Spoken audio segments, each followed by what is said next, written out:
Pagi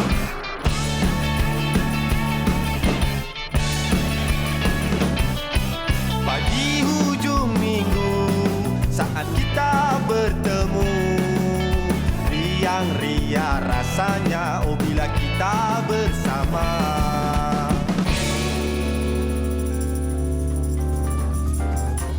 Selamat Tahun Baru 2022. Anda tengah saksikan Borak Kopitiam pagi ini pada 1 Januari, hari pertama ataupun orang putih kata first page of 365. Zati harap semua ada dalam keadaan yang baik je. Malam tadi buat apa agaknya? Ada yang pergi menyambut ke Tahun Baru dengan kawan-kawan macam Zati. Sambut juga tapi kat rumah berdua je dengan suami. Kita masak-masak. Tapi kan selalu Borak Kopitiam ni kita dua orang. Mungkinlah Zati punya partner ni dia malam tadi busy kan. So pagi tadi dia macam tak sedar yang dia kerja pagi ni. Kat mana orangnya Zack. Oh Zack. Zack dah tahun baru dah Zack. Waalaikumsalam. Aduh. Zack jalan kaki ke? Ya, 1 Januari. Zack ada impian. Impian apa? Seperti tahun-tahun sebelumnya, Zack nak kuruskan badan. Oh. So, Zack decided Zack berfikir, hari ini Zack pergi kerja, kena berjalan kaki. Bagus Zack, bagus. Kan orang kata to get in shape. Wah, ini satu. Macam berjanji lah nak tunjuk. Ini satu petanda yang positif ni, Zeti. Kan? Sama-sama hijau. Apa-apa pun, selamat berhujung minggu. Sekali lagi, saya nak ucapkan hari pertama di tahun 2022. Teruskan dengan semangat yang baru. Ini adalah peluang yang luar biasa menandakan kita berkeupayaan untuk menjadi orang yang lebih hebat di masa-masa mendatang. Ya, bila sebut pasal tahun baru, selalunya sinonim dengan sambutan bunga api. Betul. Malam-malam pergi KLCC, pergi pavilion, tengok bunga api. Tapi disebabkan COVID-19 yang melanda negara kita, tak ada sambutan untuk bunga api. Tapi kita ada Majlis Malaysia Berzikir Ambang 2022 yang mana yang di-Pertuan Agong Al-Sultan Abdullah Riyauddin Al-Mustafa Billah Shah dan juga Raja Pemansuri Agong Tunku Hajah Azizah Aminah Maimunah Iskandariah turut menzahirkan ucapan selamat tahun baru dan menyelitkan doa untuk kesejahteraan rakyat dan negara. Betul, itulah macam bila Zeti sebutkan tadi, kali ini kita tidak menyambut tahun baru tetapi di dalam hati kita sentiasa ada, seperti ada beberapa lihat ini, guna juga Pemaisuri Zahir ucapkan selamat tahun baru kepada kita semua. Bukan sekadar COVID saja, Zeti. Tapi kita tahu apa yang kita sedang lalui sekarang, bencana banjir dan sebagainya kan. Betul. Itu adalah ucapan daripada Agong dan juga Raja Pemansuri. Ini kita juga nak update tentang COVID-19. Zack, yang melanda negara. Untuk kes baru yang dicatatkan setakat semalam pukul 11.59 malam, jumlah kes baru COVID-19 negara kita adalah sebanyak 3,573 kes.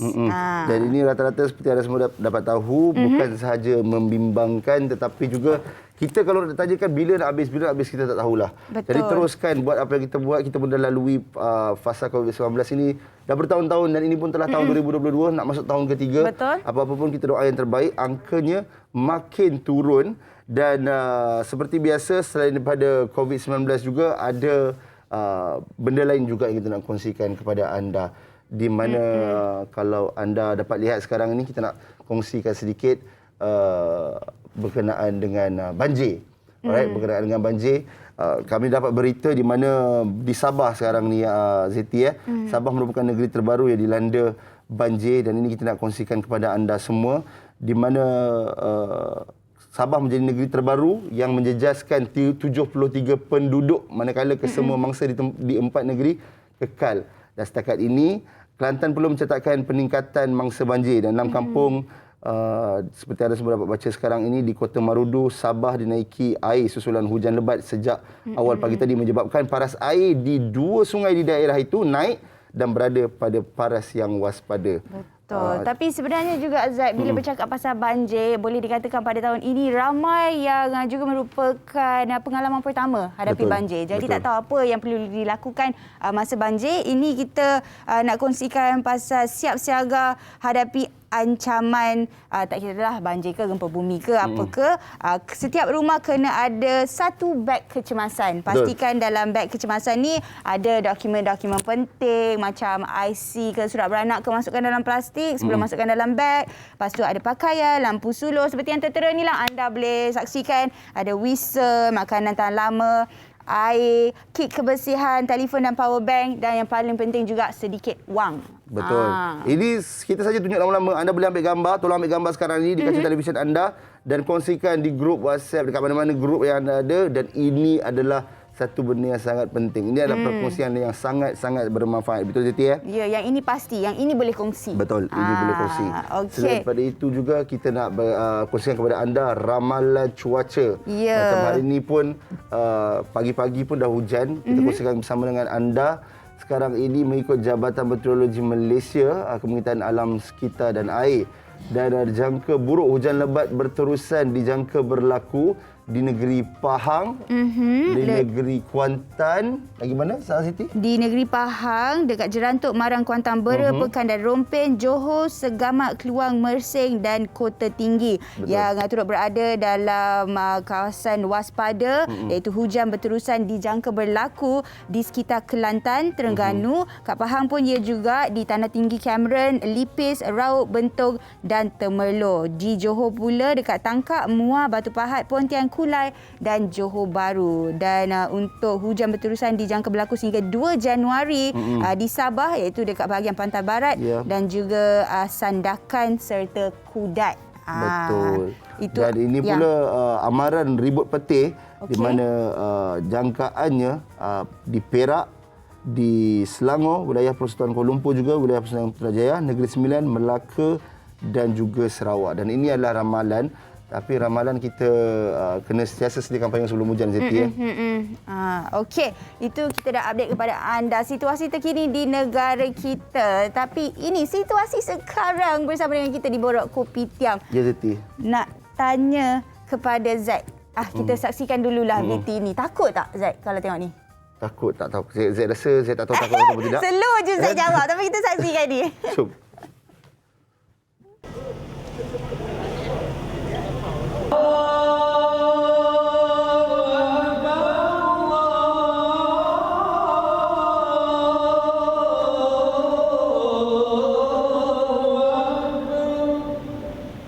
Malam tadi berlangsung program solat hajat dan Majlis Malaysia Berzikir Ambang 2022 bagi menggantikan sambutan Tahun Baharu yang dibatalkan sebagai tanda hormat dan bersimpati terhadap mangsa banjir yang melanda beberapa buah negeri.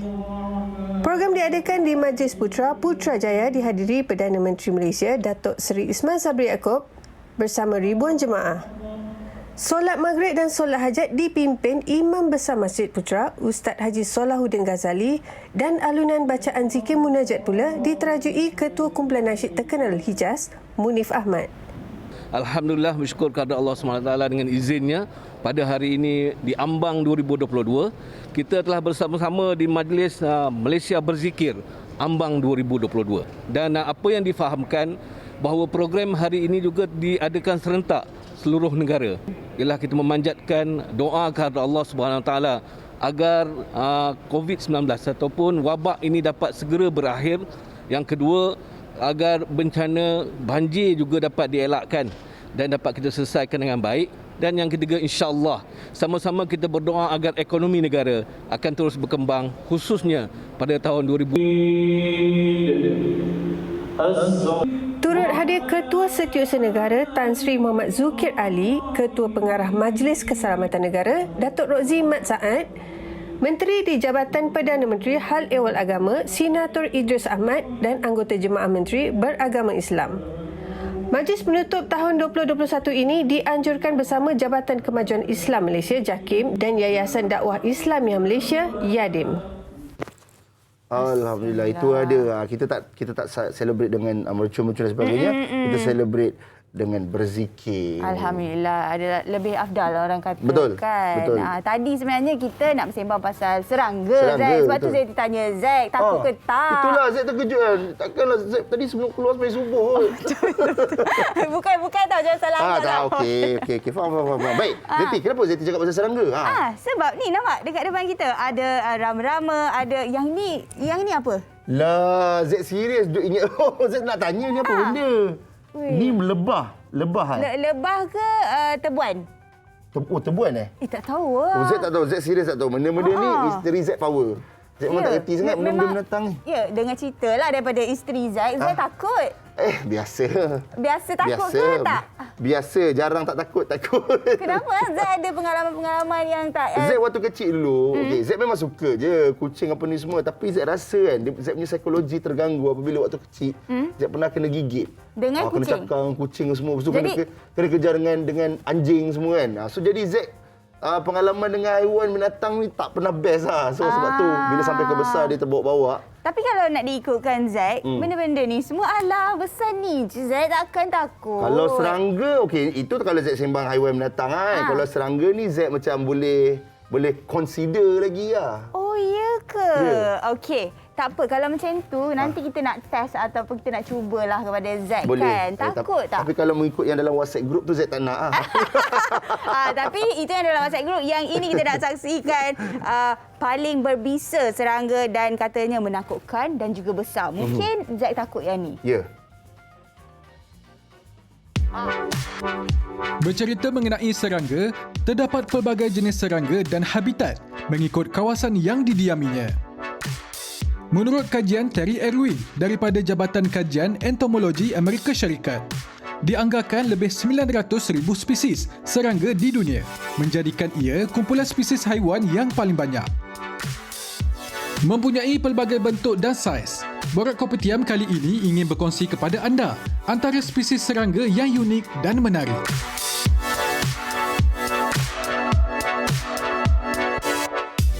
Ulat sutera gergasi ini boleh dijumpai di Amerika Selatan. Bulu-bulu halus yang terdapat di badannya boleh membebaskan toksin beracun yang mampu membunuh. Digelar sebagai ulat pembunuh, serangga ini telah menyebabkan lebih 500 kematian direkodkan di Amerika Selatan setakat ini.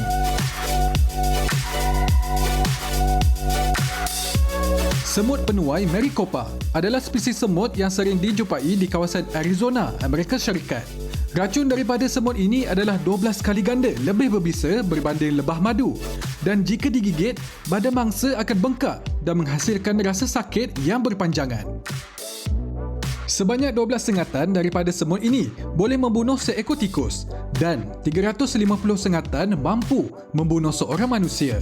Jumlah ini kedengaran seperti banyak, namun serangan dalam koloni boleh menyebabkan anda terbunuh.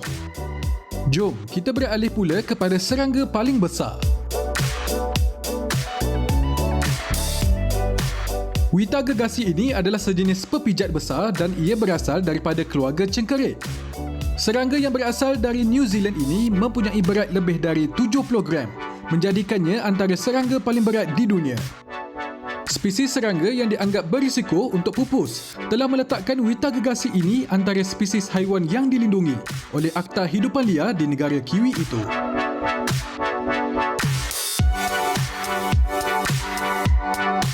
Rama-rama atlas atau nama saintifiknya Attacus atlas adalah rama-rama terbesar di dunia. Hutan tropika kering dan kawasan hutan tebal seperti di Asia Tenggara termasuk kawasan Borneo menjadi habitat serangga ini. Sayapnya yang seakan-akan kepala ular berfungsi sebagai mekanisme pertahanan daripada gangguan pemangsa.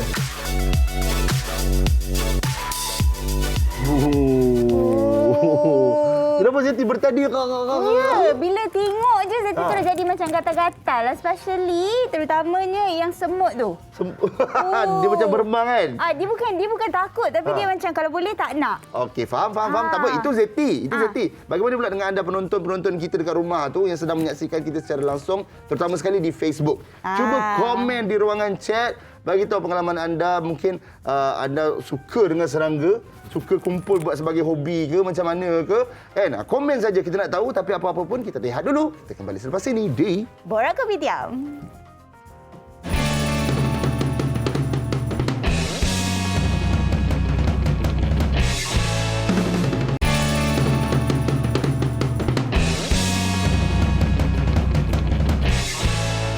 Push.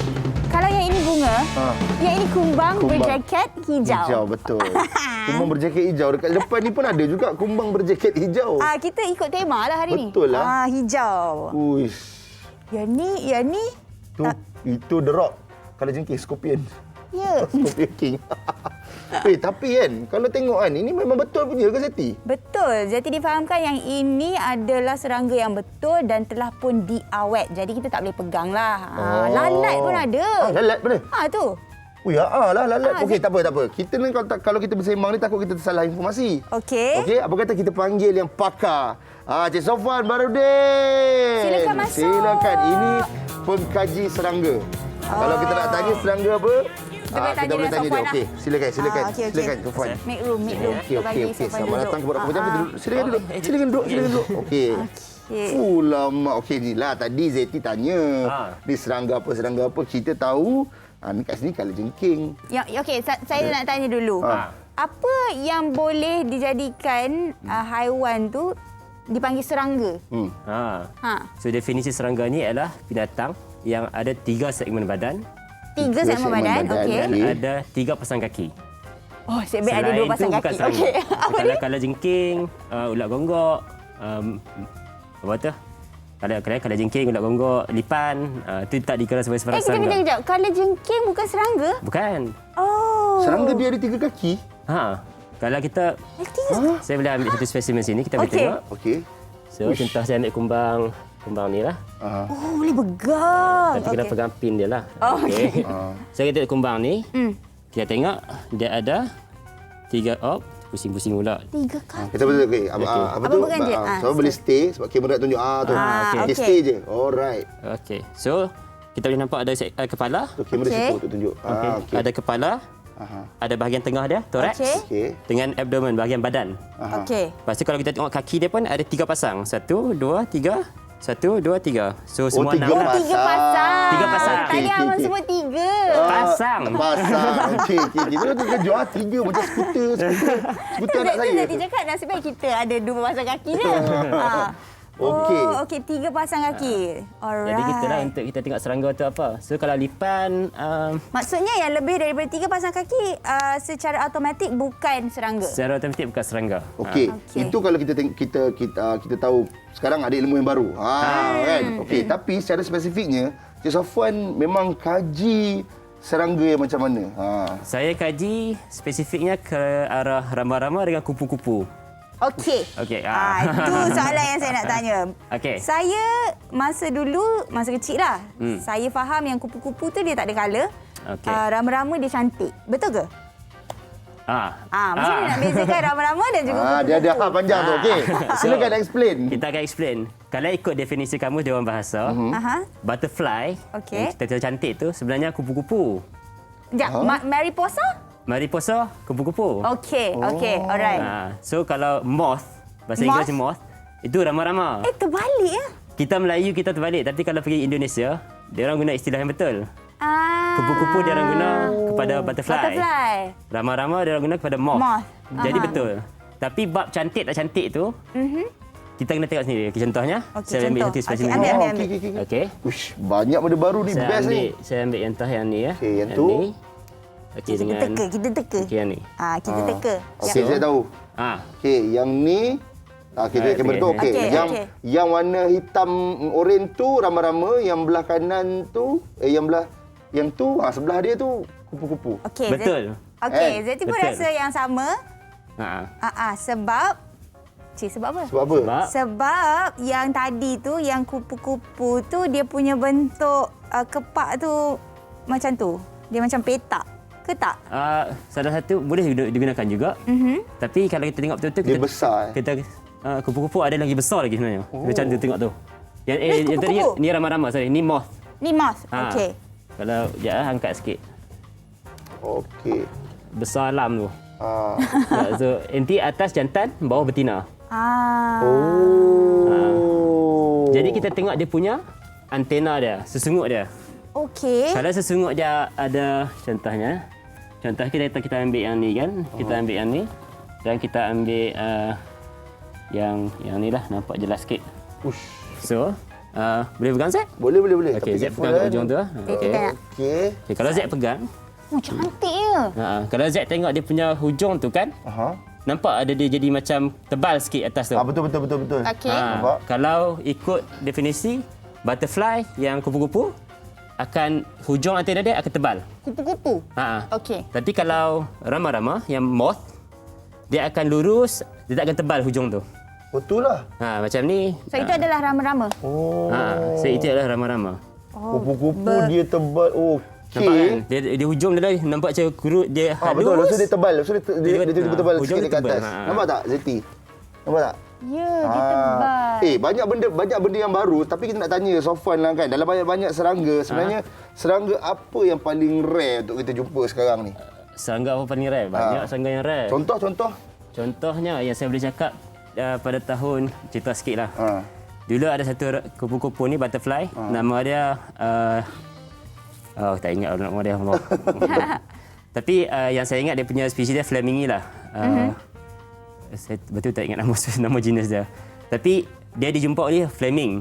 W.A. Fleming. Dia pergi ke Genting Highland. Dia duduk dekat Bukit Bunga Buah selama 2 minggu dengan wife dia, dengan bini dia. Dia jumpa satu tu sahaja. Lepas tu dia tak jumpa dah. Tak ada siapa pernah jumpa dah kupu-kupu tu lepas tu. Kupu-kupu ni pula dia terbahagi kepada banyak bahagian pula. Banyak bahagian. Payah macam tu. Macam mana orang boleh pergi duduk-duduk nampak rama-rama? Zeti susah tau nak nampak rama-rama terbang. Tambah dekat sini kan. Dekat tempat yang kita tinggal sekarang ni. Ya, itu hutan lagi ya. Sebab sekarang kan pemandangan semua dah so banyak kita halau dia orang. Maksudnya habitat dia memang tempat-tempat yang tinggi, yang sejuk ke apa? Kebanyakannya suka yang kawasan sejuk. Sebab sekarang kita nampak disebabkan pemanasan global, banyak spesies ni gerak ke atas bukit. Sebab dia orang tak tahan lah dengan suhu bawah ni sebab panas sangat. Sofwan, saya nak tanya lah kan. Okey, saya nak tanya. Mungkin ada cerita di sebaliknya. Sebab kalau kita tahu, lelaki ni dia suka game, motor, gadget kan. Binatang-binatang yang buas kan. Ya, tapi apa yang menariknya serangga ni sampai Sofwan nak mendalami serangga-serangga ni semua? Sebab macam saya kata, macam ilmu yang baru kita belajar tu, lagi banyak kita belajar, lagi bodoh kita rasa. Sebab tu kita... Ini best. Tapi betul lah macam tadi. Pembukaan Januari yang baik. Lagi banyak kita tahu, lagi bodoh kita rasa. Jadi maksudnya lagi banyak ilmu kita, lagi kita kena humble.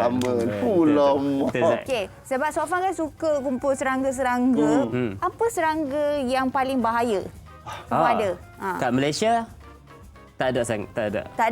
Walaupun spider. Walaupun kita masuk dalam hutan. Yang tu adalah bahaya tu adalah macam tebuan, lebah, semua tu bahaya. Tapi kalau nak ikutkan satu serangga tu sengat kita, kalau kita tak ada allergic reaction, kita tak ada asphyxiation, okey, tak ada apa. Tapi kalau kita pergi ke Australia, yang tu memang ada satu jenis kalajengking, sekali sengat boleh mati. Disebabkan dia punya. Tapi kalajengking tadi bukan serangga kan? Yalah, tapi nak kata macam dah kata kita kat Malaysia.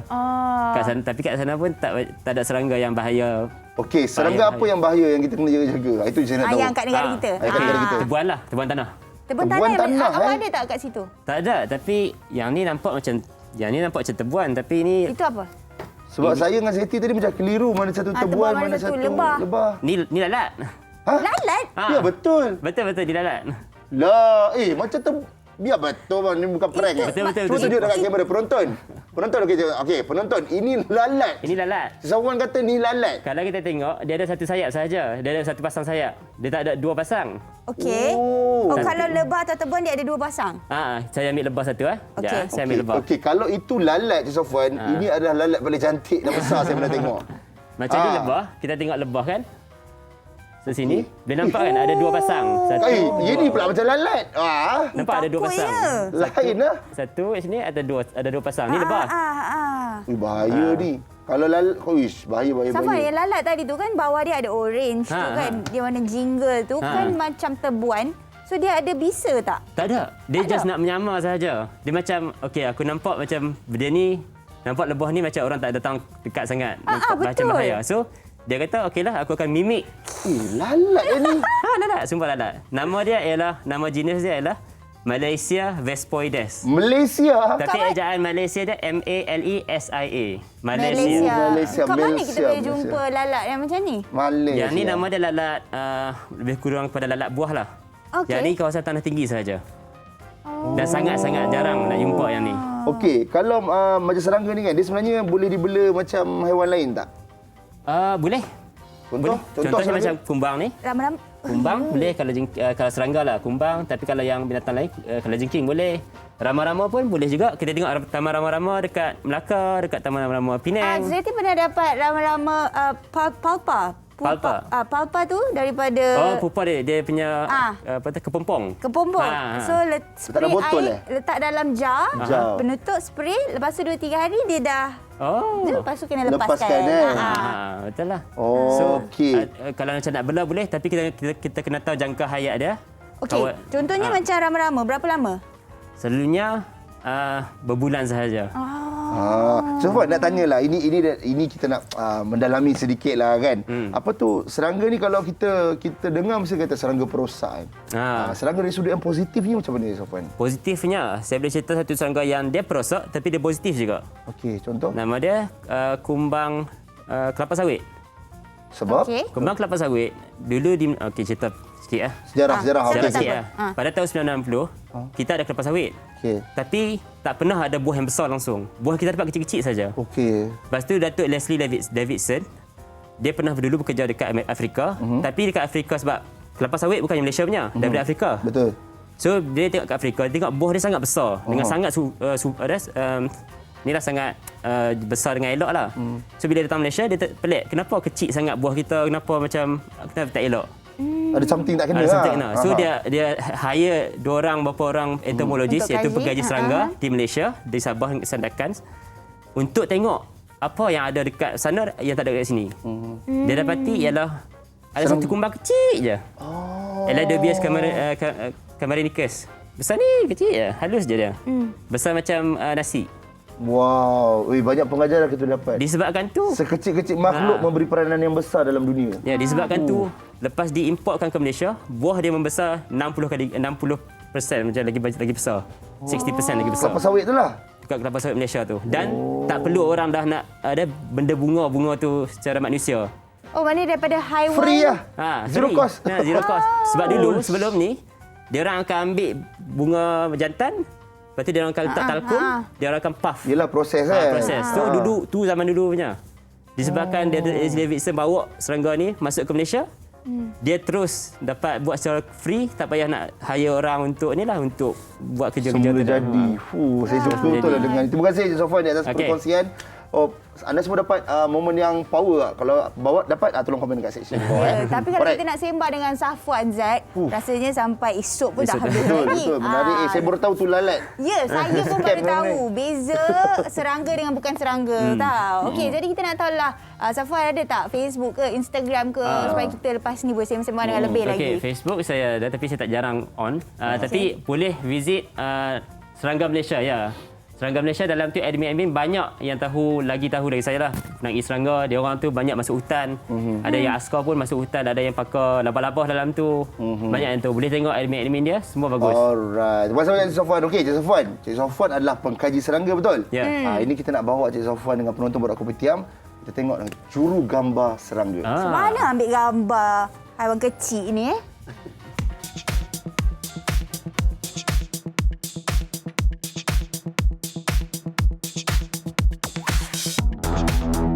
Minat fotografi mula saya start beli kamera dulu. Saya plan nak buat benda lain untuk ambil gambar benda-benda craft, hobi yang saya buat. Tapi bila dah beli kamera ni, dah beli lens makro, lepas tu berjumpa dengan kawan yang minat makro juga, terus terjebak. So, start daripada situ memang terus fokus ke makro lah. Macam Cik Husni sendiri fokus kepada mengambil gambar serangga. Jadi boleh Cik Husni kongsikan kenapa minat ke arah bidang serangga tu? Saya minat arah serangga ni sebab benda tu kecil. Jadi kalau dengan mata kasar memang kita tak boleh appreciate kecantikan dia kan. Jadi dengan makro fotografi ni kita boleh ketengahkan, boleh tunjuk kepada orang ramai yang tak percantiknya benda-benda yang kecil ni. Apakah keistimewaan dia berbanding dengan kategori fotografi yang lain? So, makro fotografi ni kelebihan dia sebab banyak serangga tu orang tak pernah tengok. Dan ada, jadi potensi nak jumpa spesies yang baru yang belum di-describe lagi tu tinggi lah. Kalau macam burung tu dah banyak buku dah keluar, so chance kita nak dapat benda-benda yang macam yang rare yang orang tak pernah jumpa tu payah sikit lah kan. Macam mana Cik Husni tahu dekat satu-satu tempat tu ada serangga-serangga yang Cik Husni nak ambil gambar tu? Awalnya memang kita tak tahu. Kita kira terjah apa yang kita jumpa, kita ambil je gambar. Tapi lama-kelamaan mungkin kita dah nanti develop lah pengetahuan tu. Mungkin serangga ni host pelan dia, pokok apa yang dia suka. Jadi lama-lama kita tahulah bila kita nak cari, kita tengok pokok tu, katalah serangga tu jenis apa kumbang yang hisap tag pokok kan. Jadi bila kita tengok pokok tu, chances kita tinggi nak jumpa serangga tu. Kita intai je lah. Kadang-kadang kita kena tahu dia ada impact kepada kita. Macam contoh ada setengah tu berbisa, ada setengah tu beri irritant, kulit boleh jadi melacur atau jadi bahaya-bahaya tu kena jaga juga.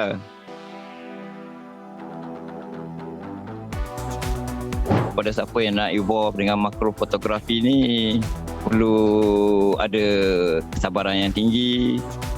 Sebab banyak serangga yang bersayap ni, kita nak pergi dekat pun dia dah terbang. Ramai orang tanya saya macam mana buat benda tu tak terbang. Sebenarnya yang terbang tu orang tak tahu. Mungkin berpuluh kali terbang baru kita dapat satu gambar yang cantik kan. Perlu terbuka, sentiasa belajar. Dan kalau boleh join grup-grup komuniti makrofotografi yang ada. Saya harap agar orang ramai bila tengok gambar tu lebih appreciate alam sekitaran ataupun jenis-jenis serangga, flora dan fauna yang kita ada di Malaysia ni lah. Begitulah Zack yang ditangkap gambarnya. Besar. Begitu kecil. Kameranya besar. Besar, betul. Bukan senang tau. Kalau macam contoh Zeti kan minta tolong Zack ambil gambar kan. Zack boleh beritahu, Zeti okey dia diam kan. Kalau serangga macam mana nak ambil gambar? Betul juga tu. Kan Zack nak cakap Zeti besar lagi daripada serangga tu. Memang besar lagi daripada serangga tu memang confirm. Aduh. Baik, itu dia macam-macam yang kita kongsikan bersama dengan anda. Tetapi kalau tadi kita dah berbual dengan pakar pengkaji serangga. Lepas tu tadi kita tengok perkongsian juru gambar serangga. Betul. Apa lagi kita ada depan ni Zeti? Ini kita nak sembang-sembang pula dengan peminat serangga berbisa. Dia suka serangga berbisa. Suka benda-benda yang berbisa ni Zeti suka. Alright, so kita ada di talian sekarang bersama dengan kita. Kita ada Zal Hasrah Ahmad Fatilah, peminat serangga berbisa, dan juga Dr. Harisgo Son Heng, merupakan seorang pegawai veterina. Hello. Selamat pagi. Pagi. Okey, kenapalah tak ada di studio? Kalau tidak, Zeti rasa Zack dah keluar dari studio sebab takut. Itulah peminat serangga berbisa. Okay, kita tanya dulu. Kita tanya sejak bila lagi menjadi peminat serangga atau haiwan berbisa ni? Sejak daripada kecil, pada tengok dokumentari tu menjadi lebih minat kepada serangga berbisa lah, macam tarantula tu semua. Okey, kawan-kawan panggil apa? Kak Zal Zal? Has, okey. Has.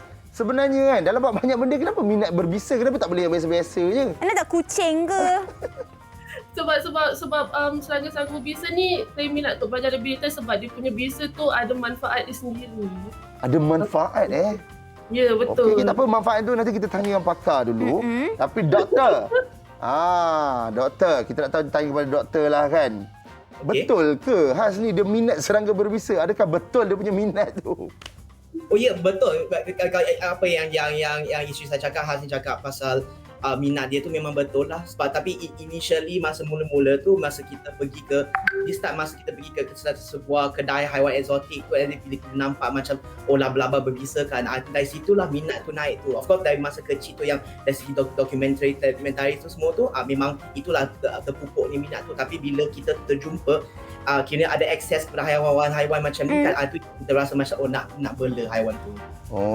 Has, apa antara koleksi haiwan berbisa yang Has dan juga doktor ada? Ada tarantula, tarantula. Kalau macam tarantula tu, sebab dia dah kata koleksi kan, adakah letak dalam tempat yang spesifik ataupun boleh je nak pegang-pegang macam tu? Pegang kan tak boleh lah, tak advisable lah sebab dia ada dia punya sejenis macam rambut tu, kalau dia kick hair tu kan boleh allergy atau kena mata, kat bahaya lah. So ni lah. Bahaya. Tapi kan macam mana kan nak jaga, kalau macam yelah binatang biasa pun kita nak jaga pun kadang-kadang leceh kan. Macam mana dengan daripada segi pemakanan? Dia punya pemakanan tu senang je, macam dia bagi makan lipas tu semua. Cuma yang susahnya sebab separuh spesies tu dia require aircon. Mesti kena standby untuk prepare lah semua tu untuk dia. Okey, doktor tengah pegang apa tu doktor? Kalau jengking ni Kambing jengking. Itulah jadi cakap. Kalau bawa ke sini, Zack mesti dah lari dah. Doktor. Rezeki tak ada nak pergi ke sana kan. Kita tengah tak elok kan. Tengok dia dekat sini pun dah menggigil dah ni. Bukan. Jaga-jaga lah. Takut dia tak gigit dia doktor. Yang ni sebab dia masih kecil lagi. So masa kecil dia ada waktu-waktu dia yang dia orang kata apa, dia tenang sikit tu. Biasanya waktu yang dia nak saling kulit kan, biasa serangga kalau dia membesar dia akan saling kulit tu. So bila dia saling, waktu sebelum saling kulit dia biasanya akan jadi tenang, sebab dia menggemuk kan, dia akan pergerakan jadi lambat. Okey. Sorry Zeti, Zek macam tertarik bila doktor kata tahu bila dia tenang, bila dia tak tenang dan sebagainya kan.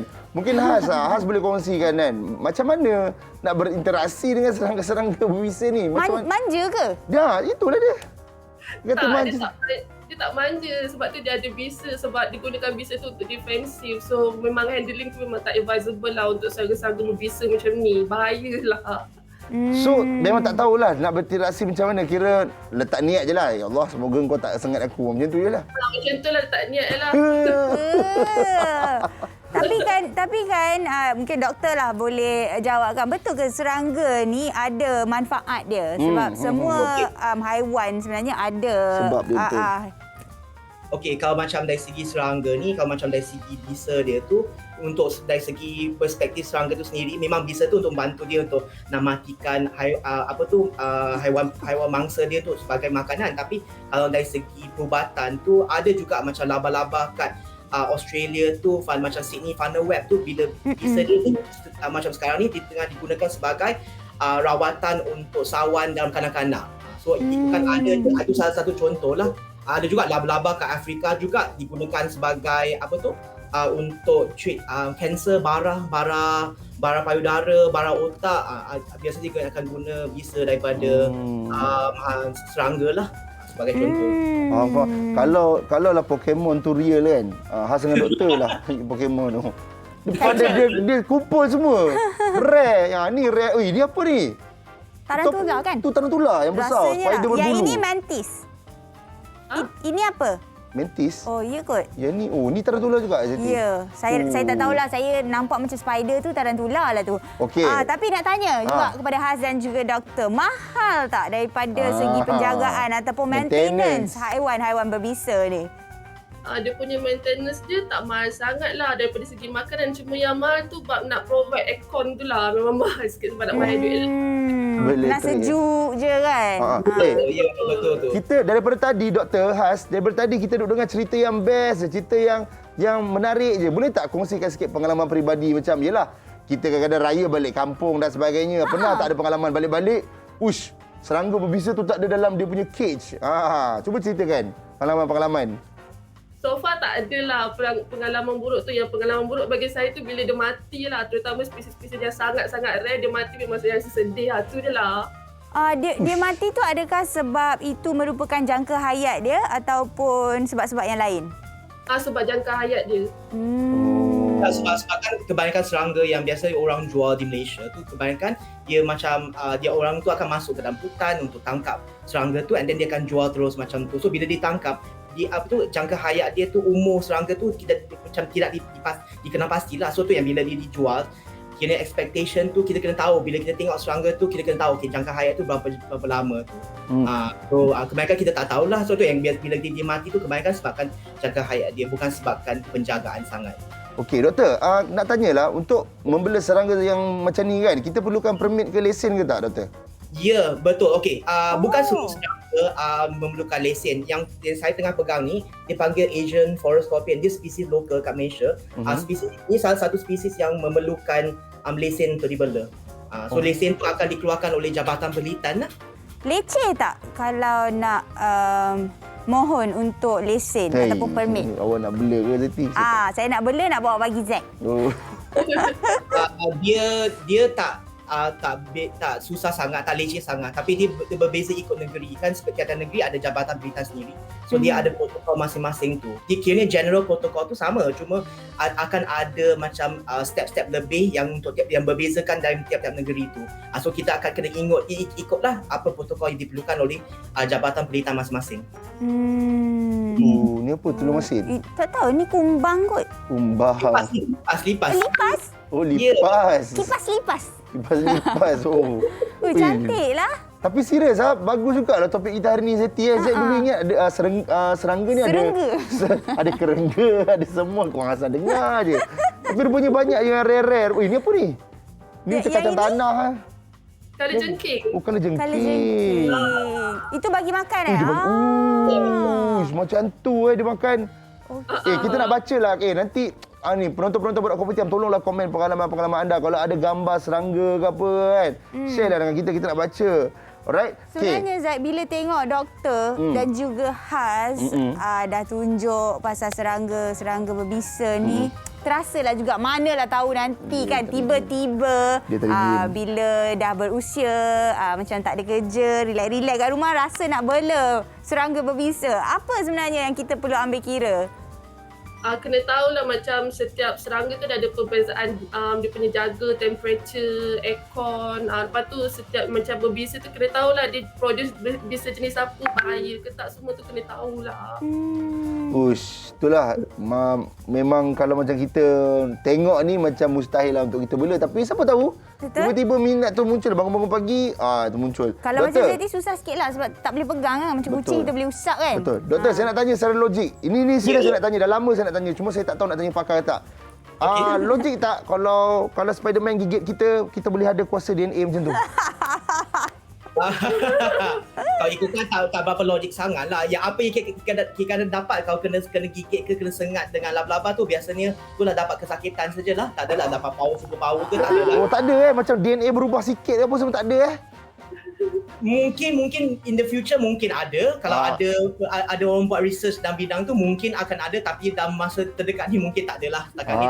Betul. So sebab apa kita kena bagi tahu benda ni, awareness kepada adik-adik dekat luar sana, jangan mengarut nampak laba-laba letak tangan gigit nak jadi Spiderman. Jangan. Ni doktor sendiri kata tak logik. Okey.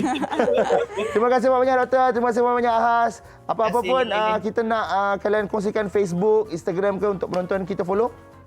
Boleh follow dekat Instagram lah, The Exotarium. Yang ni. Kat Facebook saya tak ada. Faham Exotarium. Oh, Exotarium Pets. Exotarium tu apa? Exotik lah. Pet exotik. Exotik campur aquarium. Exotarium. Dia macam environment, dia macam dunia exotik tu. Faham, okey. Best lah doktor. Doktor, you are the cutest doctor I've ever seen. Thank you. Thank you doktor. Thank you Haz. Alright. Menarik. Zeti, tapi Zek sejujurnya impress dengan Zeti. Kenapa? Zeti memang suka benda-benda macam ni. Serangga itu bunga matahari. Betul, Zeti tahu suka. Banyak, rama-rama tahu banyak. Zeti serangga tahu banyak. Rasanya sebab suka flora dan fauna.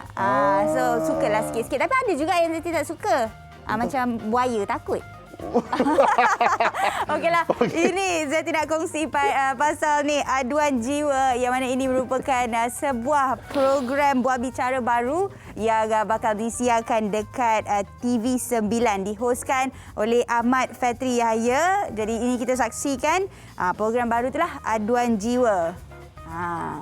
Yang akan menelusuri kisah-kisah benamangsa trauma dan mereka yang cuba keluar dari sisi gelap kehidupan, derita kemurungan, konflik rumah tangga, masalah akhlak sehinggalah kepada jenayah seksual. Fatri Yahya akan menyelami isi hati mangsa secara tuntas dan mendalam. Saksikan Aduan Jiwa setiap Ahad 8.30 malam hanya di TV9.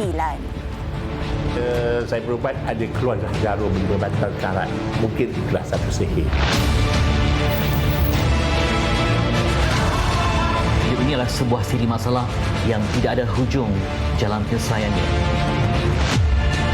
Setengah orang dia nak mengadu masalah tapi persekitaran tidak membantu dia. Maka menjadikan dia memendam perasaan dan akhirnya merosakkan lagi diri dia. Luahkan masalah anda di Aduan Jiwa.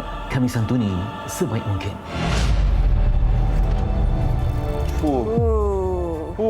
Abang Fitri tu dia kalau buat apa-apa beremang bulu roma. Tapi kejap lagi juga Azad kita akan bersama dengan seseorang dan itu pun mungkin akan meremang jugalah bulu roma Zat. Betul. Tapi apa-apa pun kita rehat dulu. Kembali selepas ini di Borak Kopitiam.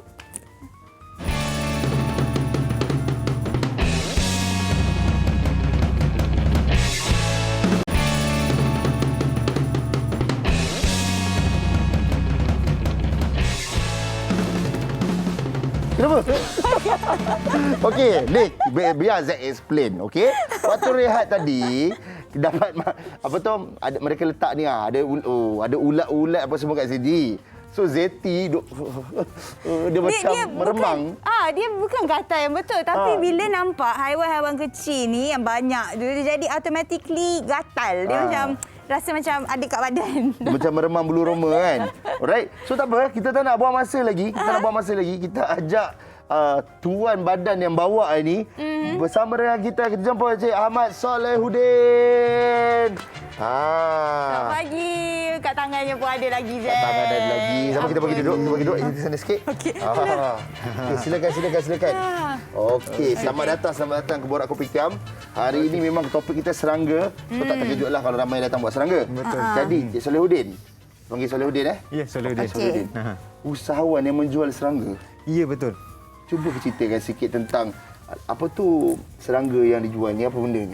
Okey, yang ni kita panggil lalat askar hitam ataupun dia punya dalam bahasa Inggeris Black Soldier Fly. Oh, ingat Mas Rider tadi. Okey. Black Soldier Fly. Okey. Black Soldier Fly ni dia sejenis lalat lah. Okey. Lalat ni dia spesies yang lain sikit daripada lalat biasa. Lalat biasa. Apa beza dia? Apa yang membezakannya? Okey, satu dia punya bentuk lah. Dia panjang. Kita tunjuk kat kamera sikit, kita belanja kat kamera. Okey. Stay, maintain. Alright. Okey. Kalau tengok dia bentuk dia panjang sikit. Okey. Lepas tu kaki dia ada warna putih, dia macam pakai stokin. Dia macam pakai stok. Dia import ke dia pakai socks? Yalah, dia putih kat kaki dia. Okey. So inilah lalat askar hitam. Lalat askar hitam. So satu lagi main different dia daripada lalat-lalat lain, dia bersih, dia tak bawa penyakit. So compare tu dengan langau dengan lalat rumah yang boleh bawa penyakit, yang ni dia bersih lah. Oh, maksudnya lalat ni dia tidak berkumpul dekat sampah ke? Ya, betul. Tapi dia akan berkumpul dekat benda yang ferment. Dia apa? Fermentation apa maksud dia? Fermentation. Diperam. Benda yang diperam. Okey, apa tu Solehuddin tadi kata bagus. Lalat apa tu askar hitam ni bagus. Bagus dari sudut macam mana tu? Katanya dia kaya dengan sumber protein. Maksudnya macam mana tu? Betul. Okey. Dia punya kegunaan dia, kegunaan dia ialah kita bagi ulat ni lah. Kita bagi ulat ni. Ini namanya lava kepada tunjukkan kamera. Biar kita biar penonton pun meremang juga. Ini yang Zeti merenyam tadi. Sekarang pun. Tu. Ada gerak-gerak. Okey. Lava ni ada protein. Lava ni sangat tinggi protein. Untuk manusia? Bukan untuk manusia. Okey. Ni khususnya untuk makan binatang lah. Binatang macam ikan, ayam, burung, itik. Ini boleh dijadikan sebagai makanan haiwan? Yes, betul. Okay. So sekarang dia punya protein tu tinggi. So sekarang ni banyak peternak ikan dengan ayam cari benda ni lah untuk nak gemukkan dia punya dia punya hasil ternakan. Faham. Tapi daripada sebelum dia jadi, ini adalah lava. Macam mana dia nak terjadinya macam tu? Maksudnya circle-nya. Okey, dia punya cycle lah. Okey, saya akan mulakan dengan dia punya lalat lah. Okey, dia punya lalat ni dia hidup dalam lebih kurang seminggu. Dalam cuaca Malaysia ni. Okey, dalam masa seminggu tu dia tak makan. Dia hanya minum dengan mating. Mating persenyawaan. Okey, lepas dia mating ni dia akan bertelur. Okey, ni dia punya telur. Ini telurnya. Tu okey, telur dia. Okey. Ini lebih kurang 1 ke 1,5 gram telur dia. Okey. Lepas dia ingat ke sekedap kopok yang tertinggal? Bukan. Okey. Lepas dia bertelur tu dia akan mati. Lalat ni akan mati. Kalau tengok lalat ni ada yang dah mati sebab ni saya ambil daripada love cage dia. Okey. Oh, love cage. Yes, Okey. love cage tu tempat dia mating lah. Okey, daripada love cage ni dia dah mating, dia akan hasilkan telur. Jadi dia akan mati? Yes, dia akan mati. Lepas tu? Okey, lepas tu dia akan ambil masa lebih kurang 2 ke 3 hari untuk menetas telur ni. Menetas dia akan jadi dia macam akan mana? jadi lava. Okey, dia akan jadi lava ni. Okey, untuk dia menetas, biar je lah macam tu? Kita kena ada dia punya setup lah untuk kita nak menetas. Dia boleh menetas macam tu juga, tapi kalau kita biar macam tu, dia jadi ulat kecil, dia terus mati sebab dia tak ada makanan. So dia akan cycle dia, lalat jadi telur, telur akan jadi lava. Okey. Lava ni yang part yang dia makan. 24/7 dia makan saja. Jadi bagi apa tu kalau kita dapat... Dia makan, lava ni makan. Lava ni makan. Dia makan apa? Kalau kita dapat lava tengok ni dalam sebenarnya dia bekas makan, tu... dia makan semua jenis sisa organik. Kita bagi sampah pun dia makan, sampah makanan. Sampah makanan. Tapi untuk kita buat production komersial ni, kita bagi ada makanan yang khusus lah. Kita bagi hampa soya. Hampa soya. Kalau kita tengok dalam tu Zack, yang banyak-banyak tu apa? Yang macam coklat. Macam biskop kan? Yang macam biskop tu. Yang macam biskop tu sebenarnya hampa soya lah. Jadi tu tengah makan lah tu? Ni tengah makan. Ada sikit lah saya bagi. Okey. Alright. So macam mana kita nak penjagaan sebetul-betulnya macam tadi Macam dia pun ada kata kita bukannya boleh terus biarkan macam ni dan sebagainya. Betul. Penjagaan dia rumit tak? Penjagaan dia sebenarnya tak rumit pun. Dia depend pada apa produk yang kita nak. Oh ni boleh explain sikit tak dekat TV ni apa dia? Okey, ni masa ni ni dia punya love cage lah. Ni dia punya love cage, dalam tu semua berjuta-juta lalat ni. Berjuta-juta ya. Okey. Ini dia selalu dia punya lah? Ini kita punya production dekat Rawang lah. Dekat Rawang. Saya dengan partner saya lah. So itu dia punya tempat bertelur. Okey. So kegunaan lava ni saya pada kata high protein kan. Okey, sebagai contoh kalau kita terbagi dekat haiwan yang tak sepatutnya, macam kucing ke apa semua ke, tak baguslah. Dia sebenarnya boleh je diolah atau diproses jadi makanan binatang lain lah sebab ni high protein. So banyak satu orang yang bela binatang eksotik, dia bagi ni untuk dia besarkan, and then dia besarkan binatang dia lah. And then kalau penternak memang bagi benda ni untuk besarkan binatang dia sebab dia sama juga macam manusia. Kalau kita nak sadar, kita makan protein kan. So kalau kita nak bagi binatang ternakan ni gemuk, kita bagi makanan yang high protein lah. Okey, itu kalau kita tahu. Selain daripada tu, apakah keistimewaan lalat askar hitam ni? Yang kita mungkin ada fakta menarik yang mungkin Calon dia boleh kongsikan. Keistimewaan dia salah satu keistimewaan dia yang membuatkan Encik Salahuddin dengan partner nak bela sampai berjuta-juta ni. Mesti ada sesuatu. Sebab hasilkan lah tadi. Sebab hasilkan je? Takkan yang selain tu, yang benda lain?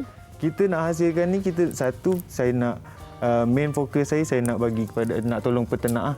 Sekarang ni harga makanan peternak, harga makanan kepada peternakan ni makin tinggi. So salah satu solution dia ulat ni lah. Tapi kalau peternak nak beli ulat ni dekat luar, sangat-sangat mahal dekat luar. So dia kena breed, dia kena breed. Okey. Ni pun orang dapat bagi ikan makan Yes, Ini kalau bagi Ini sebenarnya ikan ni dah kenyang dah tu. So kita saya campak tu ada yang makan, ada yang tak. Kalau tak dia besar. Yang campak tu adakah yang telah pun diproses ataupun memang ni? Yang hidup. Okey. Jadi boleh pegang lah. Yes. Kalau berani nak pegang boleh pegang, tapi silalah Zack. Silalah Zack, kita wasum. Dia tengah panjat-panjat ni, saya tak berani nak buka, takut dia jatuh dekat studio ni lah. So saya tunjuk macam ni lah. Tentu buka Zeti ni dia nak pegang pada tadi. Saya tunjukkan. Saya buka sebab dia ni sahabat saya ni, dia memang sukalah benda-benda alam fauna ni semua. Okey, saya ada satu permintaan. Kalau saya pegang, Zack kena pegang juga. Takkan satu je bagi banyak terus. Janganlah banyak terus, Zack. Serius. Okey, Zack pegang tak lepas tu? Buka. Saya pegang ya. Tapi ada wet tissue semua ada kan?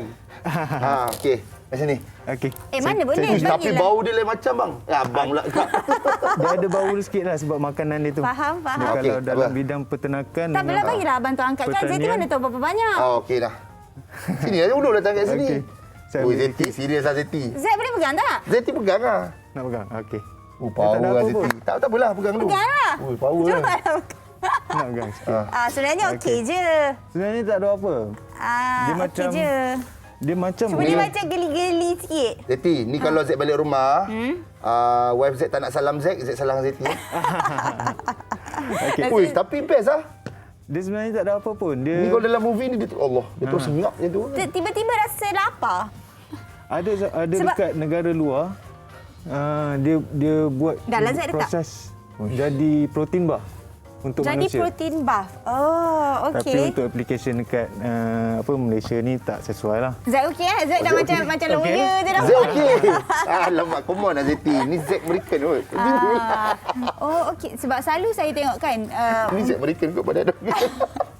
Macam lava-lava ni ada yang manusia boleh makan macam kayu punya lava. Tapi kalau yang ni manusia memang tak boleh lah. Kita proseskan dululah. Kena proses dululah. Tapi ada juga orang gila yang makan benda ni. Ya. Kan? Sebab dia goreng ke. Bukan orang gila lah.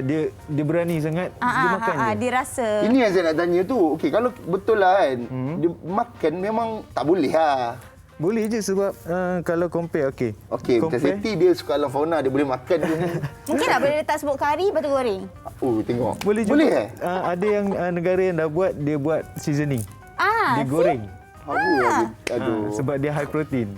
So bagus untuk orang. Tapi kan banyak lagi makanan yang lain. Kenapa nak makan yang ni? Tapi kalau diproses pun kita pun tak tahu kadang-kadang Siti makanan-makanan yang diproses ni entah daripada mana. Betul. Okey. Menarik. Alright. So mungkin Saudara boleh kongsikan tips pada mereka di luar sana yang macam yelah dia tahu benda ni dah high demand ni kan. Tips untuk mereka yang nak membela lalat ni, silakan. Okey, untuk tips untuk starter lah, siapa yang ada bela ikan ataupun ayam lebih kurang 30 ke 100 ekor ataupun 200 ekor, boleh cuba pancing dulu lalat ni. Lalat ni dia suka benda yang fermentation. So kita buat satu setup, lalat ni boleh datang lah dan bertelur, baru dia akan hasilkan ulat ni dan kita start cycle lah. So tapi kalau untuk nak commercial punya saiz dia akan besar lah. So kita macam tadilah berjuta-juta. Kita bela ni dalam kolam 10 kali 15 kaki. 10 kali 15 kaki tu kita ada 30 kolam. So jual macam mana? Sekilo ke macam mana? Kita jual berkilo ikut kilo.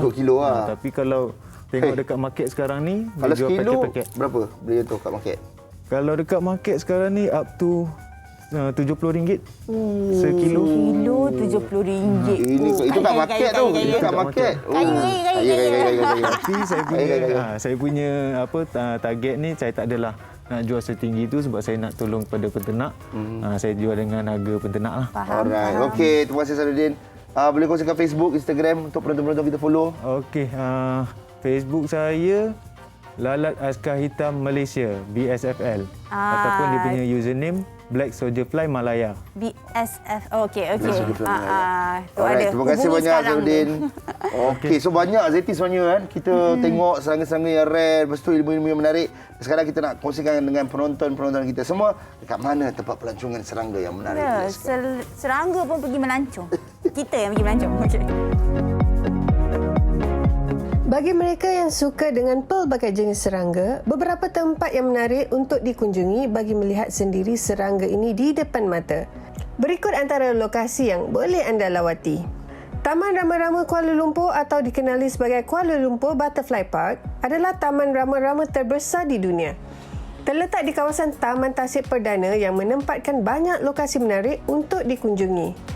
Tidak seperti taman-taman yang lain, taman ini menampilkan serangga rama-rama dari pelbagai spesies sebagai tarikan utamanya. Berkonsepkan taman tropika, ia dipenuhi dengan hidupan mirip seperti habitat asal untuk serangga istimewa ini. Dengan keluasan 80,000 kaki persegi dan dipenuhi dengan 5,000 rama-rama hidup, di dalam taman yang dipenuhi paku pakis serta tumbuhan berbunga yang lain, Anda mungkin tidak menyangka anda berada di persekitaran Bandaraya Kuala Lumpur. Kampung Kuantan terkenal dengan kelip-kelip, kawasan hinggapan yang banyak hanya terdapat di sini. Malah ada pendapat mengatakan keajaiban kelip-kelip hanya ada di 2 tempat sahaja di dunia, iaitu salah satunya di Kampung Kuantan. Pusat Sanctuari Kelip-Kelip Kampung Kuantan antara lokasi melihat kelip-kelip terbaik bukan saja di negara ini tetapi di Asia. Bagi yang berminat datang ke sini, mereka perlu mengharungi Sungai Selangor dengan menaiki sampan untuk melihat keunikan kelip-kelip. Tetapi perlu diingat, kelip-kelip ini hanya dapat dilihat pada waktu malam sahaja.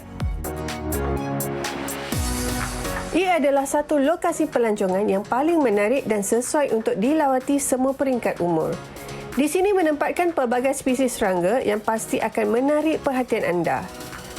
Taman ini terletak bersebelahan pintu masuk ke negeri ini di Plaza Tol Air Keroh. Taman ini juga antara yang paling menyeluruh dengan menempatkan lebih 200 spesies serangga tempatan selain terdapat lebih 400 spesimen serangga. Di sini juga anda melihat rama-rama yang sukar dijumpai dari spesies Raja Brook dan Birdwing. Ada banyak lagi tempat-tempat menarik untuk dikunjungi, lebih-lebih lagi ketika musim cuti sekolah ini.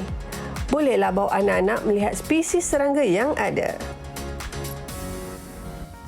Alright, itu dia tempat serangga dan sekarang ini Zack nak berkongsi bersama dengan anda di mana madu kelulut kaya dengan antioksidan, vitamin dan mineral.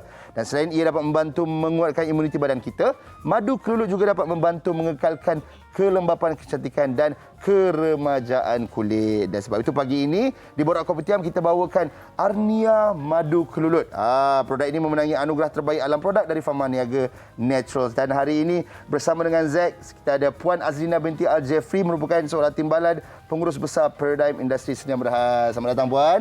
Terima kasih Zack. Alright, so boleh Puan Azlina memperkenalkan tak Arnia Madu Kelulut dengan penonton Borak Kopitiam? Arnia Madu Kelulut dia adalah produk terbaru Pharma Niaga Naturals dan Pharma Niaga Naturals ni dia adalah salah satu daripada division Pharma Niaga Berhad. Dan kami dapatkan madu kelulut ni daripada ladang-ladang terpilih di Malaysia di mana ia melalui proses yang sangat ketat untuk memastikan ketulinan, keaslian dan kualiti madu kelulut tersebut. Dan Arnia ni dia lain, dia lebih likat, mudah disimpan di suhu bilik dan rasanya sedap. Okey, Puan, kalau kita dapat lihat sekarang ni dekat depan kita, sekarang kita ada 2 jenis madu kelulut. Satu kita ada multiflora dan satu lagi monoflora. Mana satu monoflora, mana satu multiflora? Yang ni multiflora. Okey, ini multiflora. Yang ni monoflora. Yang ni monoflora. Okey, boleh tak Puan nak ceritakan apakah perbezaan kedua-duanya? Multiflora dengan monoflora. Multiflora dia perbezaannya ada, dia actually both are the same, dua sama. Khasiatnya kaya dengan antioksidan, antimikrobial dengan vitamin dan mineral kerana ia dapat membantu meningkatkan imuniti badan. Perbezaannya adalah dari segi nektar di mana madu kelulut tersebut dihasilkan dan juga rasa dia, Zack. Rasa dia lain Rasa dia lain. Yang multiflora ni dia daripada pelbagai bunga, nektar dia. Jadi rasa dia masam-masam manis. Manakala monoflora pula dia daripada nektar pokok akasia di mana ladangnya mempunyai lebih daripada 80% pokok akasia. Jadi rasa dia manis dan konsisten. Daripada satu batch ke satu batch yang lain. Jadi sebab dia datang daripada satu sumber saja. Dan kami mempunyai 2 saiz iaitu 265 dan 60 gram. Jadi sesiapa yang ingin rasa keunikan dan kelainan Arnia tu bolehlah cuba yang 60 gram punya dulu. Cuba 60 gram Baik Puan, selain beritu kan apakah kelainan Arnia Madu Kelulut ni kalau nak dibandingkan dengan madu kelulut yang lain? Airnya dia unik sebab kandungan airnya kurang daripada 22%. Jadi untuk memastikan freshness of the madu kelulut lah. Dan dia juga dan selaras dengan jabatan standard MS 2683 spesifikasi untuk madu kelulut. Dan sebab kami kurangkan kandungan airnya jadi dia lebih likat, mudah disimpan di suhu bilik dan rasanya sedap. Dan Arnia juga mengandungi gula semula jadi rendah glycemic iaitu trihalulose. Di mana kajian saintifiknya mendapati trihalulose dapat memperlahankan kenaikan gula dalam darah. Jadi ia sangat bagus untuk sesiapa yang ingin mengawal paras gula. Dan gula Trihalulose ni adalah gula yang unik yang ada pada madu kelulut saja. Belum ada ditemui di madu yang lain lah. Okey. Tapi cara kalau kita nak makan, cara kita nak konsum, cara pemakanan dia macam mana Puan? Dan siapakah yang boleh mengambil madu kelulut ni? Adakah sebagai contoh isteri yang mengandung tak boleh ke macam mana ke? Oh, dia boleh diambil oleh semua lapisan umum. Malah bayi yang seawal setahun juga boleh mengamalkan Arnia kerana dia produk semula jadi dan tak ada campuran. Dan pengkaji kelulut mengatakan sesudu pada waktu pagi sebelum sarapan dia bukan sahaja bermanfaat daripada segi kesihatan tapi dia juga membantu sistem penghadaman dan keremajaan kulit. So jadi kulit tu jadi cantik lah. So Z bolehlah cuba. Dia kena pakai sudu plastik ke sudu besi ke apa? Pakai apa-apa? Asalkan dia amalan dia selalu orang pakai sudu kayu. Sudu kayu. Sudu kayu. Lagi tepat. Baik. Alright Puan, selain itu bagaimana pengguna boleh mendapatkan produk Arnia Madu Kelulut ni dan apakah harapan di masa akan datang?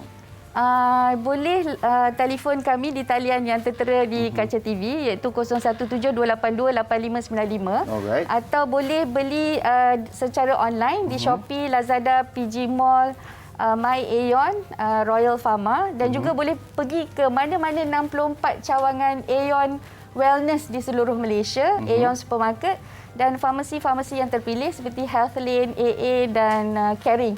Dan buat masa ini kami sedang giat berusaha untuk memperluaskan lagi lah kami mengembangkan lagi sayapnya. Yes, and then untuk maklumat lanjut boleh layari laman web kami di www.arnia.my dan ikuti social media kami di Facebook dan Instagram lah. Harapan kami supaya Arnia dapat dijadikan amalan sebab ia kualiti, keaslian dan ketulinannya terjamin. Kualiti, keaslian dan ketulinannya terjamin. Selain daripada ia meningkatkan imuniti badan lah. Puan, kalau satu harga ni berapa Puan? Harganya pasaran harga yang botol besar 159. Dan yang kecil ni 60 dalam 44. Yang ini this is 159. Oh, tertukar 100. Okey, 159, 139. Yang ni 38 dan ini 44. Tapi sekarang kita ada offer. Okey, offer tu jadi kita tahu. boleh je pergi ke mana-mana Aeon Supermarket atau Aeon Supermarket di Shah Alam dan Bukit Tinggi di mana kami ada offer. Siapa yang beli harga dapat Tupperware. Dapat Tupperware. Dapat bekas lagi? Ya, dah lah beli Tupperware satu. Dapat lagi Tupperware pula? Ya. Sudu kayu tak dapat? Sudu kayu boleh pergi ke kami punya Shopee dengan Lazada. Ada juga? Ada. Tak ada sebab lah untuk tidak bermadu kelulut dengan Arnia ya? Alright. Baik, terima kasih banyak Puan Azlina. Sekali lagi boleh ke www.arnia.my dan ikuti laman sosial kami di Facebook dan Instagram Arnia Madu Kelulut. Alright, terima kasih Puan Azlina. Alright, jadi anda semua itulah dia. Jangan lupa untuk terus ke sana. Dan macam-macam lagi kita akan kongsikan bersama dengan anda. Kita berehat dulu. Saya nak try madu kelulut Arnia ni ya. Kita kembali selepas ini di Borak Kopitiam. Okay, terima kasih.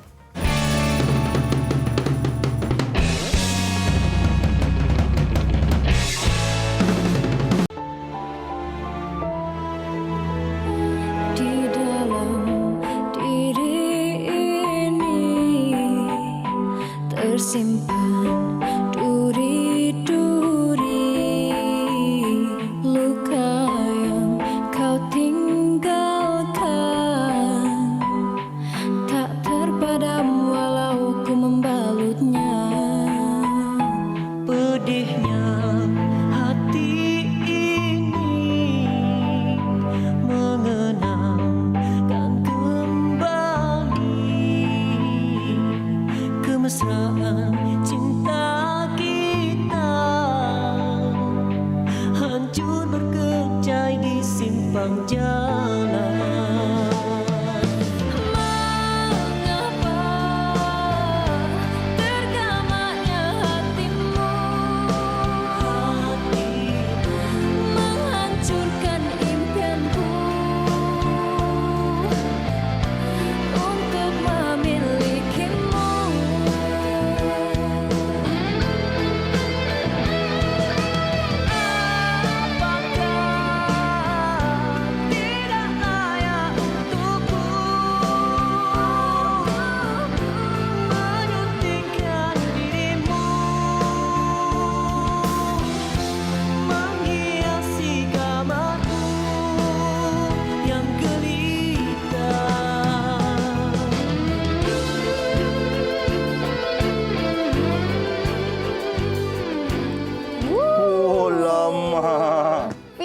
Okey, so lagu tu. Feeling. Titlenya Segalanya Telah Berakhir. Segalanya telah berakhir untuk siapa? Untuk ni lah mereka ni, Fia Julia dan betul. Ni dekat juga talian bersama dengan kita ada Fia Julia dan juga Yazid Izham. Halo guys. Halo. Selamat pagi. Assalamualaikum. Salam. Dengar suara Fia macam suara main game. Kan? Macam tengah stream. Macam tengah streaming kan. Okey, karya terbaru Segalanya Telah Berakhir. Ini mengenai apa? Kita tanya Fia.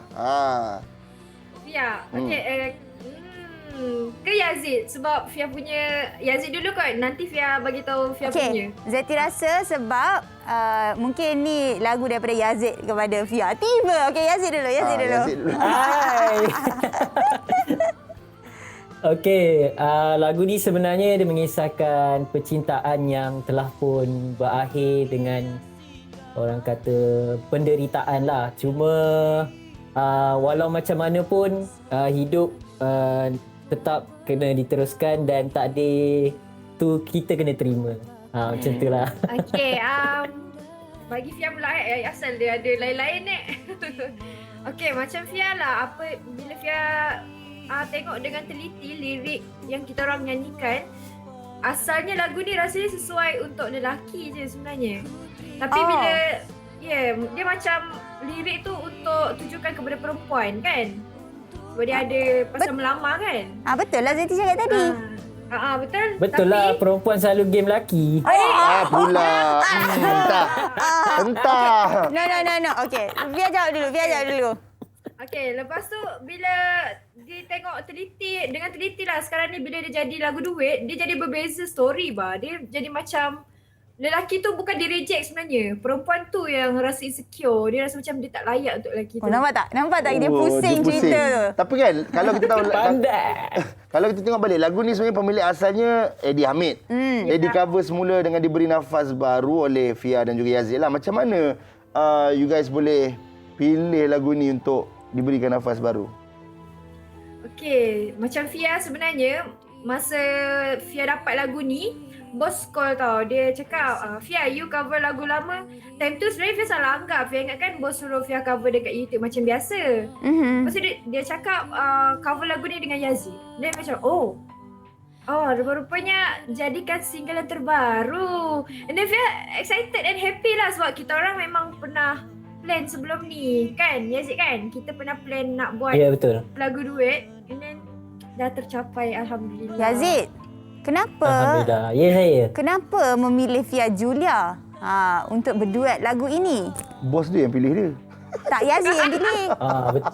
Sebab dia kan dah cakap tadi, dia dah pernah rancang sebelum ni. Kedai dia orang ni lama dah ni. Okey, kalau saya rasa suara saya ni bagi diri saya lah, suara saya ni pelik sebenarnya. Okey.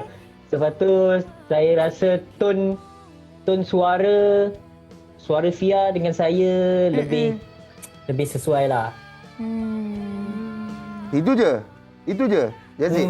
Takkan tak ada berlain Yazid. Kau lah klise Yazid. Dari 2022 Yazid. Jawapan lain sikit Selain daripada tu, kenapa Fia? Kenapa Fia? Alamak, macam susah je soalan ni. Tak boleh jawab. Tak apa. Kita bagi ruang untuk dia berfikir. Lagu ni sebenarnya juga, Zack, pada satu ketika dulu pernah jadi fenomena. So, apa cabaran bila diberi nafas baru untuk lagu ni yang Fia dan juga Yazid hadapi? Okey, kalau lagu duet sebenarnya Fia rasa cabaran dia lebih kurang je dari segi key lah. Sebab kita orang lelaki dengan perempuan, ada setempat Yazid susah. Ada setempat Fia susah. And then Yazid boleh sambung? Okey, kalau bagi saya pasal ni waktu kita gunakan lagu lama sebagai rujukan. Jadi lagu lama, yang version lama tu dah jadi macam satu kebiasaan. So bila kita rekod yang baru ni, tempo dia sedikit cepat.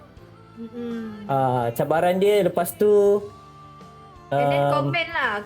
Orang akan compare dengan yang lama punya. Okey.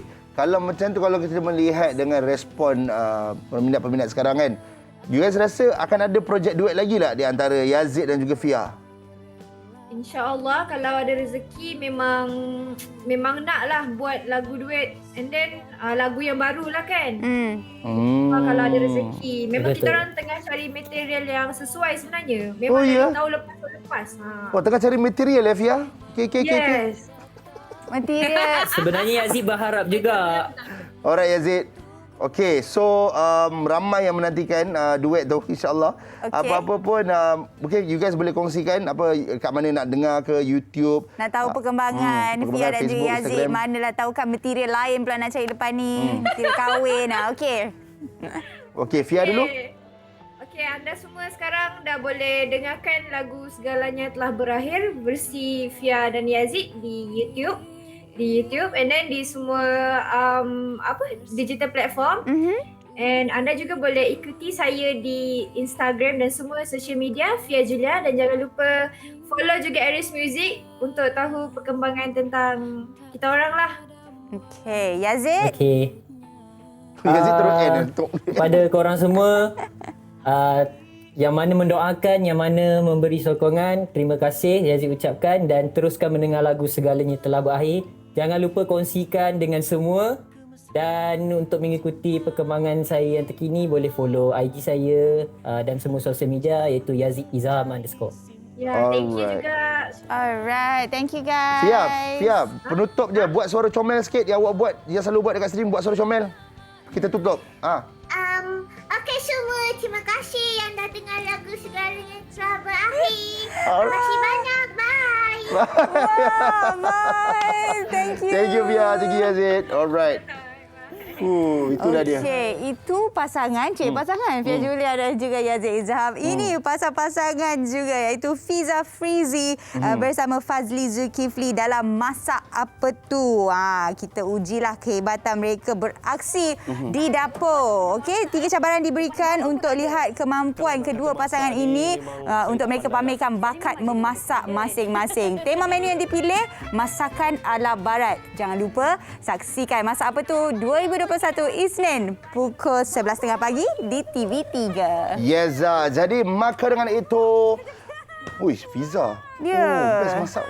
Best ada lagi ya. Kita menanti juga kalau ada show lain yang kita pula. Boleh. Kalau Zeti dengan husband Zeti mungkin akan gaduh kat situ. Okay. Alright, maka dengan itu tamatlah kita punya sesi Borak Kopitiam untuk hari ini. Terima kasih kepada anda semua yang terus setia bersama dengan kami. Sekali lagi, selamat Tahun Baru 2022. Apa impian dan apa saja cita-cita yang terlepas tahun lepas, jangan tamatkan terus. Kita terus berusaha untuk tahun ini. Dan esok bersama lagi di Borak Kopitiam bersama dengan kita ada Haziq dan Fiona. Betul. Okey, bercakap pasal azan tahun baru tu, ingat small progress is still a progress. Jangan nak rushing, slowly je. Okey. Apa-apa pun, selamat berhujung minggu. Saya Zaid American. Dan saya Zati Nabila. Assalamualaikum. Kita tinggalkan anda dengan Apa Khabar Sayang dari Amira Syairah. Bye-bye.